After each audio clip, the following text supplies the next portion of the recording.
Welcome everybody to add a look at the latest limited edition release from Imprint Films. This is number 532 in their collection, and it's 1983's High Road to China.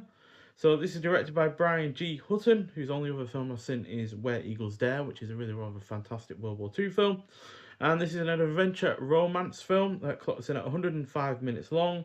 Stars the likes of Tom Selleck, who was also in the likes of Quigley Down Under, Terminal Island, and Runaway.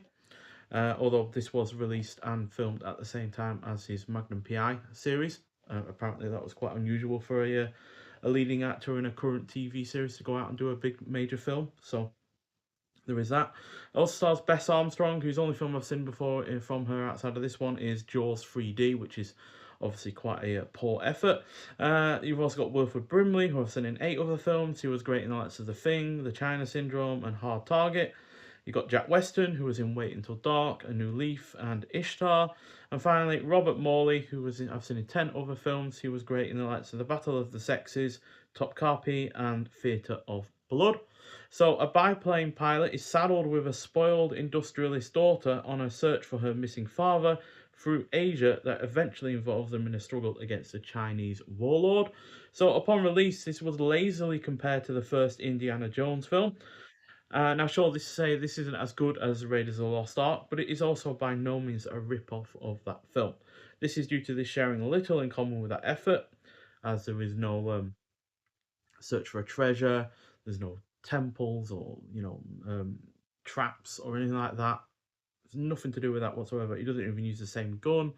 He doesn't. He's obviously a competent airplane pilot, which obviously Indiana Jones can take off, but can't land, as is referenced in the third film. And yeah, he's also an alcoholic, which obviously Indiana Jones is not. So yeah, there's vast differences between the two of them.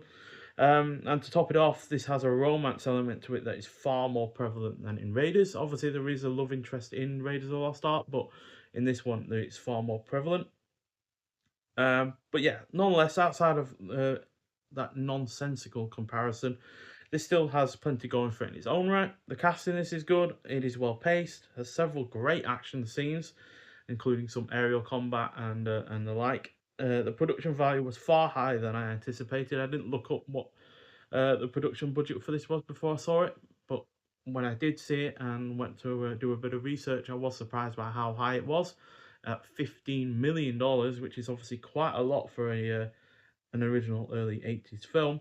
Um, and yeah, it made about 28 million in the US, so it's a reasonable success as well. But yeah, definitely far higher production value than I expected. But given what I saw, I wasn't too surprised that it was a decent amount, because at the end of the day, there was no bad rear projection. It actually looked like our lead actors were in the biplanes themselves. And the locations actually looked realistic enough. Not actually set in Afghanistan and such, where parts of this is set in China and the like, but was shot in the country Yugoslavia, which existed at the time. So yeah, it does look properly good in that regard. The score by John Barry is well done, who's obviously well known for doing the James Bond series. There are a few laughs, the locales are well used, and the cinematography is on point. Just a shame that the Afghanistan part of this film is a little on the problematic side of things, chiefly due to the casting, as you have Brian Blessed, who is a fan enough actor, but he's at the end of the day white, and he's playing someone who isn't. But this is mostly an entertaining and engaging effort throughout. So yeah, a solid 3.5 out of 5. To be honest, I had no real expectations for this outside of being misled to believe this was an Indiana Jones ripoff, and it just blatantly is not. So yeah, the only reason why it's probably compared to that is because Tom Selleck sort of looks like Harrison Ford in that kind of role. He's gruff, he's obviously white, he's in the same kind of era as Indiana Jones was at that in those films, but there's no real comparison to be made to them outside of maybe that. So yeah, I really like the original artwork on the slipcover. And then we've got alternative artwork on the case itself.